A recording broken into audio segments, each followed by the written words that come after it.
Hi friends, welcome to Isha home vlogs.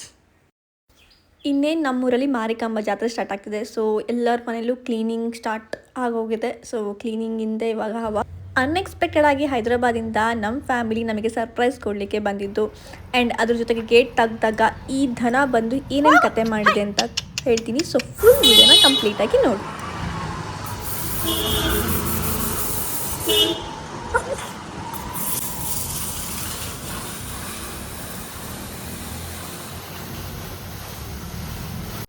ನನ್ನ husband full cleaning ಮಾಡಲಿದ್ದಾರೆ. ಆಗ ಅವರು ಪ್ರೆಷರ್ನ ತೊಗೊಂಡ್ಬಿಟ್ಟು ಹಂಚೆಲ್ಲ ಕ್ಲೀನ್ ಮಾಡೋದು, ಕಾಂಪೌಂಡ್ ಕ್ಲೀನ್ ಮಾಡೋದು, ಕಾರ್ನ ಸಹಿತ ವಾಶ್ ಮಾಡ್ತಾರೆ. ಯಾಕೋ ದೇವ್ರು ಬಂದಿದೆಯಲ್ಲ ಅಂತ ನಾನು ಖುಷಿಯಾಗಿದ್ದೀನಿ ಫೈನಲಿ. ಯಾಕಂದರೆ ನಾನು ಇಡೀ ಮನೆ ಕ್ಲೀನ್ ಮಾಡ್ತೀನಿ. ಅಪರೂಪಕ್ಕೆ ಇವ್ರು ಯಾವಾಗೋ ಒಂದು ಸಲ ಈ ಥರ ಒಂದು ಕೆಲಸನ ಮಾಡ್ತಾರೆ. ಬಟ್ ಮಾಡಿದ್ರೆ ಹೋಲ್ ಡೇ ಅಂದರೆ ಕಂಪ್ಲೀಟ್ಲಿ ಬೆಳಗ್ಗೆಯಿಂದ ಸಂಜೆ ತನಕನೂ ಮಾಡ್ತಾನೆ ಇರ್ತಾರೆ. ಅವ್ರಿಗೊಂದೊಂದು ಆಟ ಆಗೋಗಿದೆ. ಸೊ ಈ ಅಗಾರೋ ಪ್ರೆಷರ್ನ ತೊಗೊಂಡ್ಬಿಟ್ಟು ಎಲ್ಲ ಕಡೆ ಕ್ಲೀನ್ ಮಾಡೋದು. ಈವನ್ ಹಂಚು, ಕಾಂಪೌಂಡ್ ಎಲ್ಲೆಲ್ಲಿ ಧೂಳಿರುತ್ತೆ ಎಲ್ಲದನ್ನು ನೀಟಾಗಿ ಕ್ಲೀನ್ ಮಾಡ್ತಾರೆ.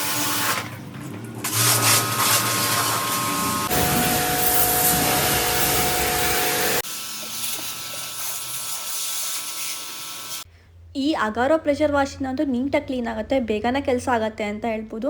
ನಾವು ಹಿಡಿದು ಜಾಡಿಸೋದು ಮಾಡೋದು ಏನಿಲ್ಲ. ಪ್ರೆಷರಿಗೆ ಅದರೊಳಗಡೆ ಧೂಳು ಇರೋದು ಎಲ್ಲದೂ ನೀಟಾಗಿ ಹೋಗುತ್ತೆ. ಜಸ್ಟ್ ಅದನ್ನೆಲ್ಲ ಒಂದು ಶ್ಯಾಂಪೂನೋ ಅಥವಾ ಏನಿದೆ ಸೋಪಿನ ಪುಡಿ ಎಲ್ಲ ಹಾಕಿ ಆಮೇಲೆ ಒಂದು 5 ನಿಮಿಷ ಬಿಟ್ಟು ಹಿಂಗೆ ವಾಶ್ ಮಾಡಿಬಿಟ್ರೆ ನೀಟಾಗಿ ಹೋಗುತ್ತೆ. That's it. ತುಂಬ ಈಸಿ ಮಾಡಿದೆ ಇದ್ರದ್ದು ಕೆಲಸ ಅಂತೂ. ಇದ್ರ ಲಿಂಕ್ ಏನಿದೆ ನಾನು ಕೆಳಗಡೆ ಡಿಸ್ಕ್ರಿಪ್ಷನಲ್ಲಿ ಹಾಕಿರ್ತೀನಿ. ಆ್ಯಂಡ್ ಮಾರ್ನಿಂಗು ಸಹಿತ ನಮ್ಮತ್ತೆ ಇಲ್ಲೆಲ್ಲ ಗಿಡದಲ್ಲಿರೋ ಒಣಗಿರೋ ಎಲೆ ಎಲ್ಲ ತೆಗೆದು ಅದನ್ನೂ ಕ್ಲೀನ್ ಮಾಡ್ತಾರೆ. ಸೊ ಇವ್ರು ಇನ್ನೊಂದು ಕಡೆ ಡ್ಯೂಟಿ ಮಾಡ್ತಾರೆ, ನಾನು ಇನ್ನೊಂದು ಕಡೆ ಡ್ಯೂಟಿ ಮಾಡ್ತೀನಿ. ಹೀಗೆ ಮನೆ ಕ್ಲೀನಿಂಗೇ ನಡೀತಾ ಇದೆ ನಮ್ಮ ಮನೇಲಿ. ಸೊ ನಮ್ಮತ್ತೆಗೆ ತುಂಬ ಹುಚ್ಚು ಗಿಡ ಅಂದ್ರೇ. ಸೊ ಅವ್ರ ಗಿಡನ ತುಂಬ ಚೆನ್ನಾಗಿ ಮಗು ಥರ ನೋಡ್ಕೊತಾರೆ. ಅದೊಂದು ನಂಗೆ ತುಂಬ ಖುಷಿ. ಒಂದು ಎಳೆನೂ ಒಣಗಕ್ಕೆ ಬಿಡ್ದಂಗೆ ಅದಕ್ಕೆ ಗೊಬ್ಬರ ಎಲ್ಲ ಹಾಕೋದು ಎಲ್ಲದೂ ನೀಟಾಗಿ ಮಾಡ್ತಾರೆ. ಸದ್ಯದ ಪರಿಸ್ಥಿತಿಗೆ ನಮ್ಮ ಅತ್ತೆ ಇರೋದ್ರಿಂದ ನನಗೆ ಗಿಡದ ಬಗ್ಗೆ ಚಿಂತೆ ಮಾಡೋ ಅವಶ್ಯಕತೆ ಇಲ್ಲ. ಅಷ್ಟೊಂದು ಖುಷಿಯಾಗಿದೆ ನನಗಂತೂ. ಒಂದು ಕೆಲಸ ಅಥವಾ ಒಂದು ತಲೆ ಬಿಸಿ ತಪ್ಪಿದೆ ಅಂತ. ಬಟ್ ನನಗೂ ಇಷ್ಟ ಗಿಡ ಅಂದರೆ. ಏನೋ ಒಂದು ಜವಾಬ್ದಾರಿ ಸ್ವಲ್ಪ ಇನ್ನೊಬ್ಬರು ಶೇರ್ ಮಾಡಿದಾಗ ಖುಷಿಯಾಗುತ್ತೆ. ಆ್ಯಂಡ್ ನಾನು ಈ ಕಡೆ ಬಟ್ಟೆ ಎಲ್ಲ ಮಡ್ಚೋಣ ಅಂತ ಹೇಳ್ಕೊಂಡು ಬಂದಿದ್ದೀನಿ. ಎಲ್ಲಾದರೂ ಕಬಾರ್ಡಲ್ಲಿ ಇದ್ದಿದ್ದು ಬಟ್ಟೆ ತೆಗ್ದಿದ್ದೀನಿ. ತೆಗೆದ್ರೂ ಸಹಿತ ಎಷ್ಟೊಂದು ಬಟ್ಟೆ ಇದೆ ಅಂತ ನಂಗೆ ಇವಾಗಲೇ ಗೊತ್ತಾಗಿದ್ದು ನನ್ನ ಹತ್ರ. ನಮಗೆ ನಾವು ಕೆಲಸ ಮಾಡೋದಕ್ಕಿಂತ ಹೆಚ್ಚಾಗಿ ಇವರು ನಾವು ಕೆಲಸ ಮಾಡ್ತಾ ಬಂದು ಮಲ್ಕೋತಾರಲ್ಲ ಆವಾಗ ಒಂದು ಕೋಪ ಬರುತ್ತೆ. ಅಷ್ಟಿಷ್ಟಲ್ಲ, ಹೇಳೋಕ್ಕಾಗಲ್ಲ. ಎಲ್ಲರಿಗೂ ಹೀಗೆ ಆಗತ್ತೆ ಅಂತ ಅನಿಸುತ್ತೆ. ನನ್ನ ಮನೇಲಿರೋ ಬಟ್ಟೆ ನೋಡಿ, ಇಲ್ಲೆಲ್ಲ ಇಷ್ಟೆಲ್ಲ ರಾಶಿ ಬಿದ್ದಿದೆ. ಆ್ಯಂಡ್ ಇಡೀ ಕಬಾರ್ಡು ತುಂಬಿದೆ. ನಾನು ಹೇಗೆ ಇನ್ನೂ ನಂಗೆ ಕಬಾರ್ಡ್ಗಳು ಬೇಕು, ವಾರ್ಡ್ರೂಬ್ಸ್ಗಳು ಬೇಕು ಅನಿಸ್ತಿದೆ. ಅಷ್ಟೊಂದು ಬಟ್ಟೆ ಇದೆ. I don't know. ಹೆಣ್ಮಕ್ಳಿಗೆ ಬಟ್ಟೆ ಎಷ್ಟಿದ್ರೂ ಕಡಿಮೆ ಅಂತೂ ಆಗೋಲ್ಲ. ಮತ್ತು ನಾಳೆ ನಾವು ಬೇಕಾದ್ರೆ ಶಾಪಿಂಗ್ ಹೋದರೆ ಇನ್ನೊಂದು 10 ಬಟ್ಟೆ ತಂದೆ ತರ್ತೀನಿ.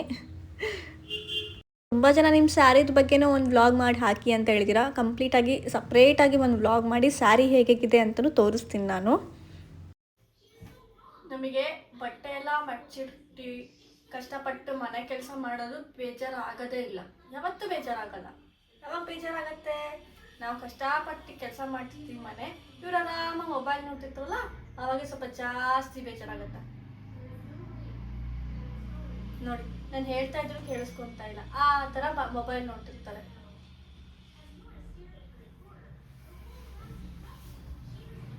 ಹಲೋ, ನಿಮ್ಗೆ ಹೇಳ್ತಿರೋದು. ಒಂದು ಸ್ಟ್ರಾ ತಗೋರಿ, ಕೈ ಹಿಂಗೆ ಇಡ್ತೀನಿ, ರಕ್ತ ಕುಡ್ದು ಬಿಡ್ರಿ ನಂದು. ಈ ಥರ ಸ್ವಲ್ಪ ಹೆಲ್ಪ್ ಮಾಡಿಬಿಟ್ಟು ಅಡ್ಡಿ ಇಲ್ಲ. ಚೂರು ಬೇಡ, ಮಾಡಿ ಮಾಡಿ ಸಾಕಾಗಿದೆ ನಂಗೆ. ಏನು ನೀವು ಜಾಸ್ತಿ ಏನಿಲ್ಲ, ಒಂದು ಸ್ವಲ್ಪ ಬಟ್ಟೆ ಮಡ್ಚ್ಕೊಡ್ತೀನಿ, ಇಡ್ತಾ ಹೋಗೋದಷ್ಟೇ. Please please. ಇಷ್ಟೊಂದು ಬಟ್ಟೆ ಇದೆ ನೋಡಿದ್ರೆ ಒಂದು 10 ನಿಮಿಷ ಮಕ್ಕೋರೋಣ ಅಂತ ಬಂದೀನಿ ನಾನು. 10 ನಿಮಿಷ. ಆಮೇಲೆ ಹೋಗಿ ಕತ್ತಿಗತ್ತಲೆ ದುಡಿಬೇಕು ನಾನು ಅಲ್ಲಿ. ನಿಮ್ಮದು ಎಕ್ಸ್ಟ್ರಾ ಬಟ್ಟೆ ತೊಗೊಳಕ್ಕೆ ಮತ್ತೆ ಹೋಗ್ಬೇಕು ನಾನು. ಹೋಗಿ ಕೆಲಸ ಮಾಡೋಣ ಮತ್ತು ನಿನ್ನ ನೆಕ್ಸ್ಟ್ ಶಾಪಿಂಗ್ ಮಾಡಬೇಕಲ್ಲ. ಮಡ್ಚಿಟ್ಕೋರಿ ಪ್ಲೀಸ್. ನಾ ಏನು ನಿಮ್ಗೆ ಐರನ್ ಮಾಡಿಕೊಡು. ನನ್ನ ಬಟ್ಟೆ ಇಲ್ಲ ಅದ್ರೊಳಗೆ, ನಿಮ್ಮದೇ ಅಲ್ಲ ಬಟ್ಟೆ. ಈ ಸಿಚುವೇಶನ್ ಬಗ್ಗೆ ಇನ್ಸ್ಟೆಂಟಾಗಿ ಒಂದು ಐಡಿಯಾ ಬಂದುಬಿಟ್ಟು ಒಂದು ರೀಲ್ನೂ ಸಹಿತ ಮಾಡಿದ್ದೀವಿ. ಅದನ್ನು ಇನ್ಸ್ಟಾಗ್ರಾಮಲ್ಲಿ ಹಾಕಿದ್ದೀವಿ. ಆ್ಯಂಡ್ ಶಾರ್ಟ್ಸಲ್ಲೂ ಹಾಕಿದ್ದೀನಿ, ಹೋಗಿ ನೋಡಿ. ಏನಪ್ಪ ಬೈಕೊತಿದ್ದಾರೆ ಅಂತ ಅಂದ್ಕೋಬೇಡಿ. ನಾವಿಬ್ಬರು ಹೀಗೇ ಮಾತಾಡೋದು ಆಲ್ಮೋಸ್ಟ್ 90% ಆಫ್ ದ ಡೇ. ಮನಸ್ಸಲ್ಲಿ ತುಂಬ ಪ್ರೀತಿ ಇದ್ದರೂ ತೋರಿಸ್ಕೊಳಲ್ಲ. ಯಾವಾಗಲೂ ಇಬ್ಬರಿಗೆ ಒಬ್ಬರು ಕಾಲು ಎಳ್ಕೊಂಡು ಜೀವನ ಮಾಡಿಕೊಂಡೇ ಬಂದಿದ್ದೀವಿ 10 ವರ್ಷವೂ. ಫೈನಲಿ ವಾರ್ಡ್ರೋಬ್ ಎಲ್ಲ ಕ್ಲೀನ್ ಆಯಿತು. ಈ ಸಲ ಎಲ್ಲದು ಹ್ಯಾಂಗಿಂಗ್ಸ್ ಎಲ್ಲ ಹಾಕಿಟ್ಟಿದ್ದೀನಿ, ಡೈಲಿ ಉಡೋವಂಥ ಸ್ಯಾರೀಸ್ ಎಲ್ಲ. ಇದು ನನ್ನ ಮಗಳದ್ದು ಸೆಕ್ಷನ್ಸು. ಸೊ ಇದು ಈ ಥರ ನಾನು ಸೆಕ್ಷನ್ಸ್ ಮಾಡಿದ್ದೀನಿ.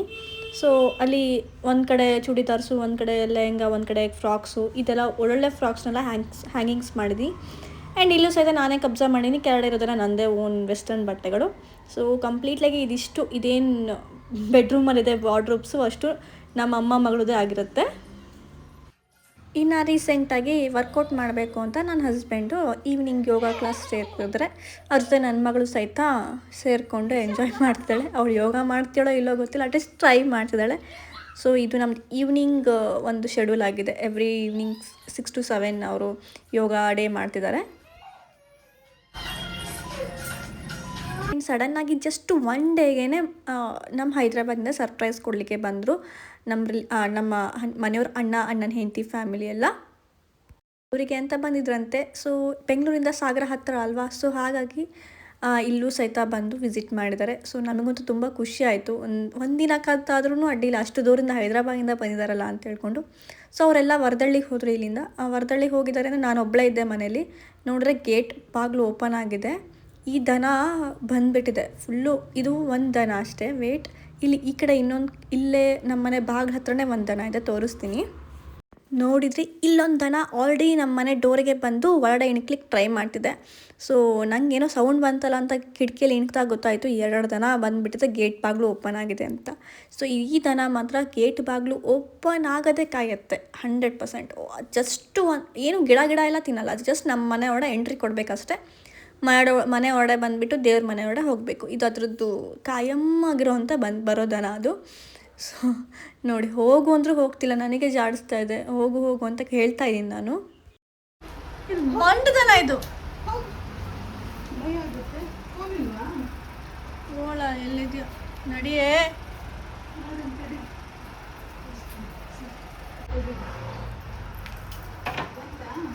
ಬರಲ್ಲ, ಹೋಗ್ ಬಾ ಬಾ. ಇದು ಮಾಡಿದ್ರೆ ಕಷ್ಟ. ಬಾ ಬಾರೇ, ನಡಿ ನಡಿ.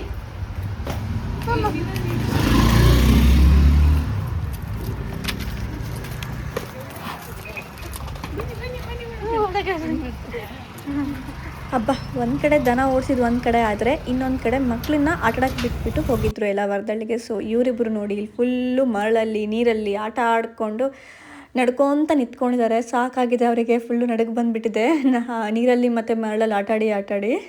ಇವಳು ಅವ್ರ ಅಕ್ಕ, ಅಂದರೆ ನಮ್ಮ ಮನೆಯವ್ರ ಅಣ್ಣನ ಮಗಳು ಸ್ನೇಹ ಅಂತ ಹೇಳ್ಕೊಂಡು. ಸೊ ಈಶಾ ಸ್ನೇಹ ಇಬ್ಬರೂ ಇಲ್ಲೇ ಇದ್ದರು ಆಟಾಡ್ತೀನಿ ಅಂತ. ಆ್ಯಂಡ್ ಒಂದು ಹಾಫ್ ಆನ್ ಅವರ್ ನ್ಯಾಪ್ ಮಾಡಿ ಬರೋದ್ರಲ್ಲಿ ಇವ್ರು ಇನ್ನೊಂದು ಕತೆ ಮಾಡಿಟ್ಟಿದ್ದಾರೆ. ಆ ಕಡೆ ಮರಳಲ್ಲಿ ಆಟಾಡೋದು ಬೇರೆ ಆದರೆ ನಂಗೆ ಗೊತ್ತೇ ಇಲ್ಲ ಯಾವಾಗ ನನ್ನ ಬೆಡ್ಶೀಟ್ ಎಲ್ಲ ತಂದುಬಿಟ್ಟು ಗಾರ್ಡನಲ್ಲಿ ಹಾಕಿಬಿಟ್ಟಿದ್ದಾರೆ ಅಂತ ಹೇಳ್ಕೊಂಡು ಇಬ್ಬರು ಹಾಕೊಂಡು ಆಟಾಡ್ತಿದ್ದಾರೆ. ಯಪ್ಪ,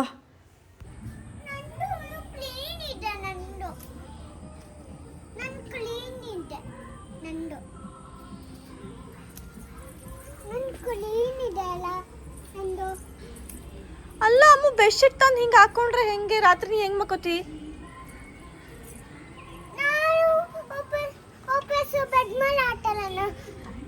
ಮರಳೆಲ್ಲ ಆಗಿರುತ್ತಲ್ಲ, ಎಂತ ಮಾಡ್ತೀಯಾ? ಅಲ್ಲಿ ನೋಡಲ್ಲಿ ನೀರು ಹಸಿ. ಅಯ್ಯೋ. ಅಕ್ಕ ತಂಗಿ ಸೇರ್ಕೊಂಡು ಅಮ್ಮ ಮಲ್ಕೊಂಡಿದ್ದಾರೆ ಅಂದ್ರೆ ಸಾಕು. ನಗೋದೇನಿದೆ ಅದ್ರಲ್ಲಿ? ಮತ್ತೆ ಮರಳು ನೀರಿದ್ದೆಲ್ಲ ಆಗ್ತಿದೀಯ? ಮರಳು ನೀರು ತಗೊಂಬಂದು ಎಲ್ಲ ಆಗ್ತೀಯೇ? ಅಮ್ಮ ಬಿಡಿ, ಏನು ಮುಟ್ಟಬೇಡ. ಎಲ್ಲ ತೆಗಿತೀನಿ. ನೀನು ತಗದ್ ನೀ ಮಾಡಿ ತಗೊಂಡು ಆ ಕಡೆ ಹೋಗು. ಅದು ತಗೊಂಡು ಆ ಕಡೆ ಹೋಗು, ಈ ಕಡೆ ಬರಲೇ ಬೇಡ. ಡೋಂಟ್ ಕಮ್ ಹಿಯರ್, ಗೋ. ಅದು ನಿನ್ನ ಬ್ಲಡ್ ಹಾಳು ಮಾಡ್ಕೊಂತೀಯ ನೀನು 5 ನಿಮಿಷಕ್ಕೆ. ಪ್ಲೀಸ್ ಅಮ್ಮ, ತಾಯಿ ಅಲ್ಲೇ ಇರೋ. ಅಕ್ಕ ತಾಯಿ, ಅಕ್ಕ ಪೂರ್ತಿ ಹಾಳಾಗತ್ತೆ ಅದು. ನೀರು ಕಡೆ ಕೈಯಲ್ಲಿರೋದು.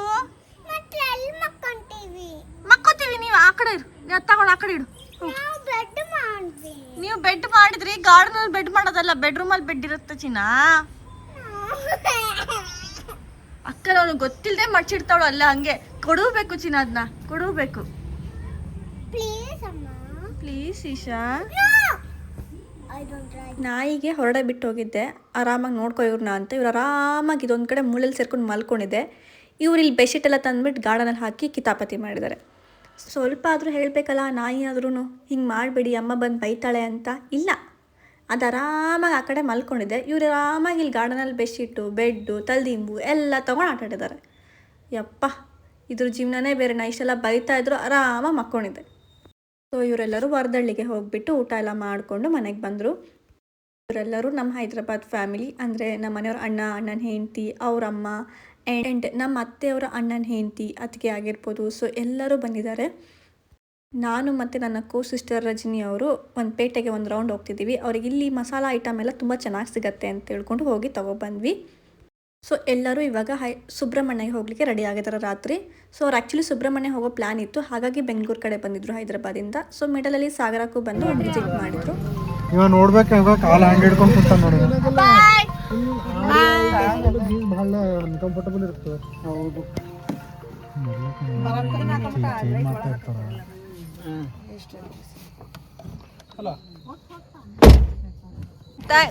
ಬಂದಿದ್ದು ಖುಷಿ ಆಯಿತು ಮಮ್ಮ, ಥ್ಯಾಂಕ್ ಯು. ಸೊ ಎಲ್ಲರೂ ಇವಾಗ ಸುಬ್ರಹ್ಮಣ್ಯಕ್ಕೆ ಹೋಗ್ತಾರೆ. ನಾನು ಮತ್ತು ಅಮ್ಮ ಹೋಗ್ತಾ ಇಲ್ಲ, ಅಂದರೆ ನನ್ನ ಮಗಳು ಹೋಗ್ತಾ ಇಲ್ಲ. ಅದಕ್ಕೆ ಕಾರಣ ಇದೆ.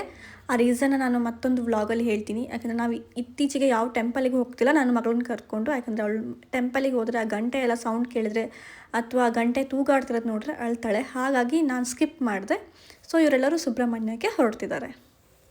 ಯಾಕೆ ಹೀಗಾಗ್ತಿದೆ ನನ್ನ ಮಗಳಿಗೆ, ಯಾಕೆ ಅಳ್ತಿದ್ದಾಳೆ, ಸೊ ಇದನ್ನು ಯಾವ ರೀತಿ ನಂಬಬೇಕು, ಯಾವ ರೀತಿ ನಂಬಾರ್ದು ಅಂತ ನಾನು ಗೊಂದಲದಲ್ಲೇ ಇದ್ದೀನಿ. ಆದರೂ ಸಹಿತ ಅದಕ್ಕೆ ಒಂದು ಸೊಲ್ಯೂಷನು ಕಂಡು ಹಿಡ್ಕೊತಾ ಇದ್ದೀವಿ. ಸೊ ಆ ಸೊಲ್ಯೂಷನ್ ಆದಮೇಲೆ ಖಂಡಿತವಾಗಿ ಒಂದು ಡೀಟೇಲಾಗಿ ವ್ಲಾಗ್ ಮಾಡಿ ಹಾಕ್ತೀನಿ. ಹೀಗೆ ಇಂಟ್ರೆಸ್ಟಿಂಗ್ ಆಗಿರೋ ಇನ್ಫಾರ್ಮೇಟಿವ್ ಹೋಮ್ ವ್ಲಾಗ್ಸಿಗೋಸ್ಕರ ನನ್ನ ಚಾನಲ್ ಈಶಾ ಹೋಮ್ ವ್ಲಾಗ್ಸ್ನ ಸಬ್ಸ್ಕ್ರೈಬ್ ಮಾಡೋದನ್ನ ಮರಿಬೇಡಿ. ಆ್ಯಂಡ್ ಪಕ್ಕಕ್ಕಿರೋ ಬೆಲ್ ಐಕನ್ನ ಒತ್ಕೊಳ್ಳಿ. ಸೊ ನಿಮಗೆ ಪಟ್ಟಂತ ನೋಟಿಫಿಕೇಷನ್ ಬರುತ್ತೆ ಯಾವಾಗ ನಾನು ಹಾಕ್ತೀನಿ ಅಂತ ಹೇಳ್ಕೊಂಡು. ಮತ್ತೆ ಸಿಗ್ತೀನಿ. Thank you for watching. Bye.